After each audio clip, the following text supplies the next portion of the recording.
we're going to start putting our drag assembly, our main gear assembly, and our drag together first.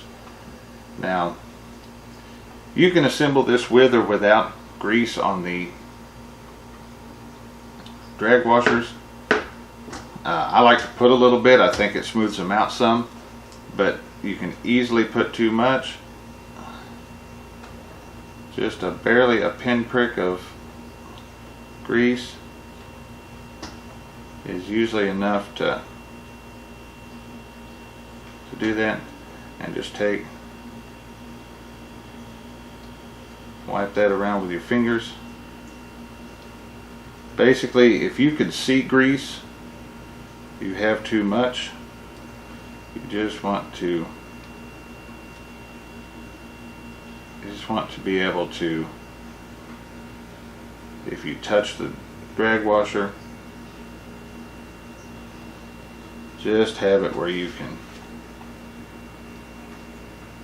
just barely see a fingerprint. So we'll put that one in first. We'll lay in a metal washer, and we'll get all these lined up whenever we get ready here.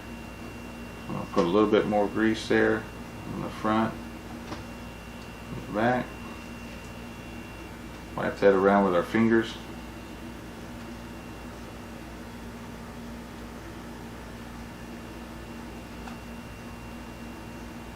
And guys, if you put too much grease, you will know it the first time you try to set the drag. You won't have any drag. And there's nothing wrong with putting this together with the drag washers completely dry. It will still function. You'll still have all the drag that you're supposed to have. I put a little bit of grease just because I think it feels like it makes it a little smoother. And if you do it right, you'll still have enough tension to land just about whatever fish you want. That's too much grease. So we'll wipe that off. Just turn those washers around by hand.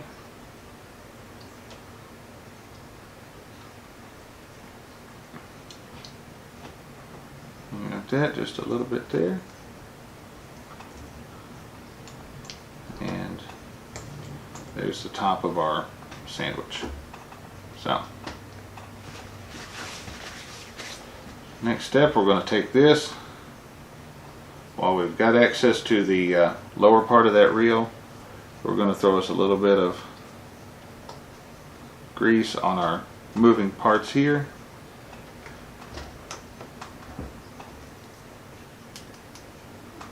Don't need to overdo it, don't need to kill it, just add you a little bit down there.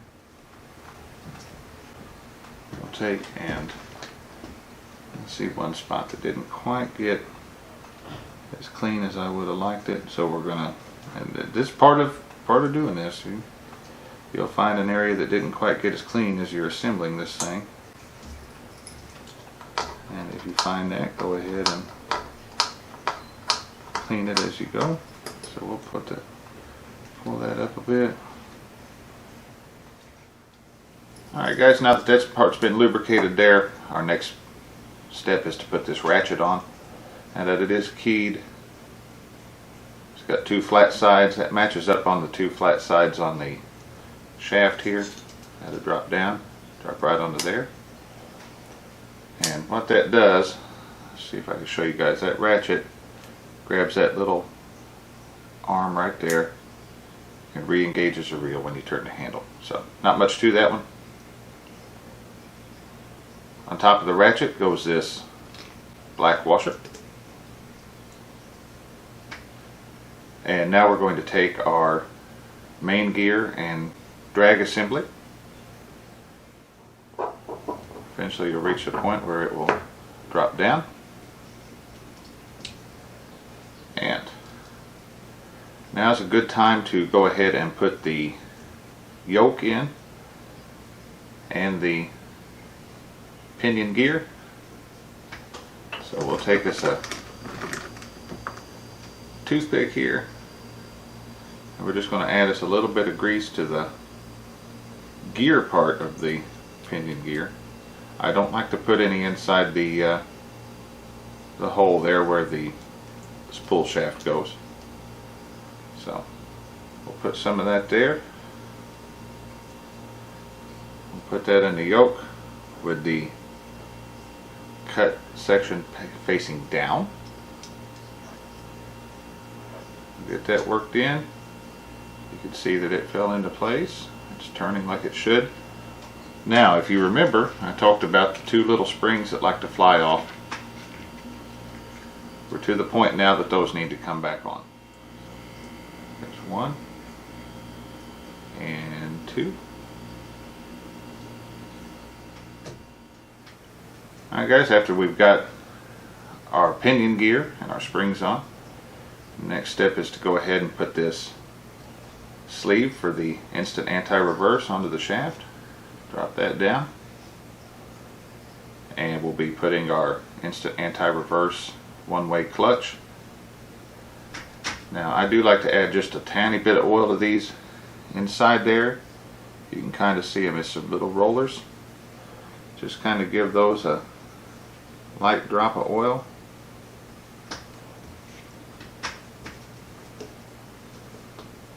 And then take it, just real lightly roll that with a Q-tip that will mop up any excess oil that happens to be on there. You don't want this over lubricated, but it does need to be a bit.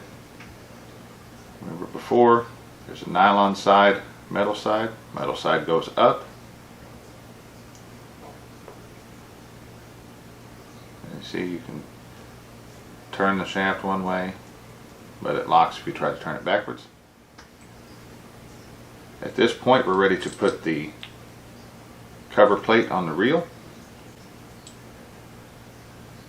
And we'll do so. These thumb screws are going to line up with these two notches in the reel. I'll hold that up there so you guys can see it. Thumb screws on the face line up with those notches. And when that's done correctly,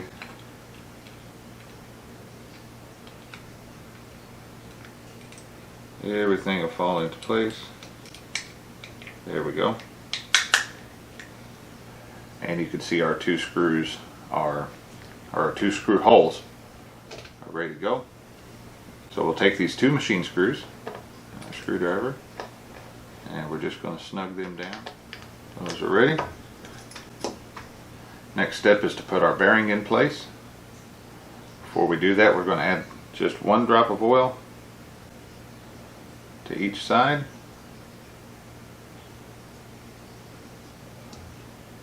And try to hold that between your thumb and your finger and just turn that bearing just a little bit. That'll help that oil work in there.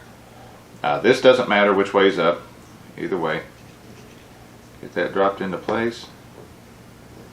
Push down onto the shaft. Next is the silver washer. So after that, we'll put our clicker for our drag. We'll put each of these little wavy washers there. And we are ready to put our star drag back on. So I'll do that. Once you get to a certain point, there is a little ear, and this is what makes that click when you're pushing that in. Just kind of push that down with a toothpick or sometimes a screwdriver, something a little bit more stout. It works. We'll push that down just long enough to get the star drag to turn over it, and kind of hold that shaft with your fingertips. Get that turned down, and now you can hear that. While we've still got quite a bit of access here, we're going to go ahead and put the spool tensioner on. Now a lot of the times this spool tensioner will stay together, but if it doesn't, this is what you do.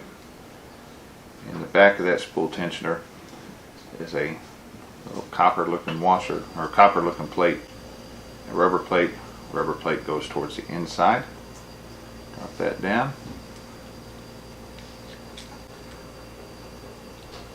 Get that turned on there.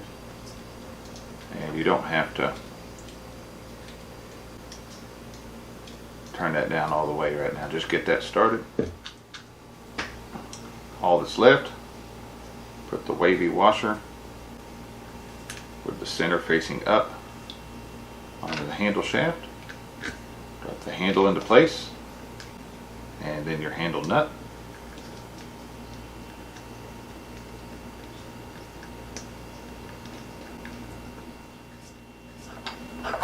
Take your wrench, tighten that down some.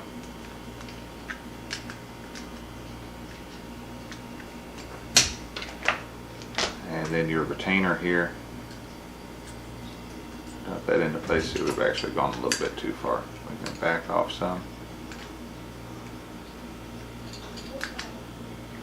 Get that lined up to where that screw hole lines up in there. And at this point, you'll take your last machine screw. It's a little bitty short one here. Screw that down into the handle. And this side of the reel is complete. We're ready to finish putting this reel together. But the last thing we're going to do, we're going to lubricate this spool. We're going to put 1 drop of oil onto that bearing. Just kind of give it a turn. And you can get to this one without really having too much trouble. I'll put 1 drop of oil onto that bearing.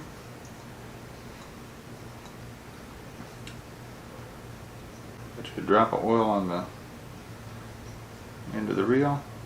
Just kind of work that around with your fingertips. Same thing with that end. Put your 1 drop. Work that around a bit. And now you're going to work the spool into the back into the reel. Let's see if we can. It's hard to see. We're going to have to get that through there.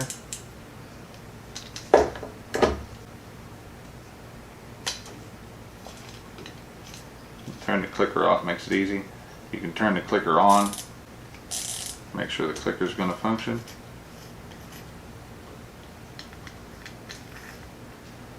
And now we're ready to put the side plate of the reel back on. So we'll go ahead and make sure that the reel is up, and you'll want to hold up on your thumb button. So make sure that pin goes on the top side of there. You'll know it if you don't, because your reel won't engage, or disengage I should say. Tighten those down, get them snugged up with your thumb, and then give them just a bit more with your screwdriver. Don't tighten it down too far.